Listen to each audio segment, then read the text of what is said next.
118 баланы багып алган аял түрмөгө камалды. Кытайдын тартип сакчылары 118 баланы багып алган аялды темир тор артына камашты. Көп балалуу эне кылмышты укук бузуучулук жасоого шектүү катары айыпталды. Ли Сизаюн аттуу кытайлык жаран бала багып алуу маселеси менен 22 жыл мурун алектене баштаган. Керек болсо 11 жыл өткөндөн кийин жеке менчик балдар үйүн курууну максаттаган. Бирок Ли кайрымдуулук иш-чараларын өз пайдасына жасай баштаган.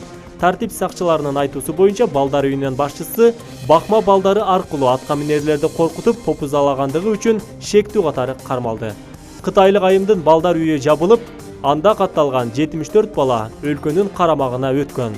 Ага кошумча балдардын кээ бирөөлөрүнүн өз ата-энелери бар болуп чыкты.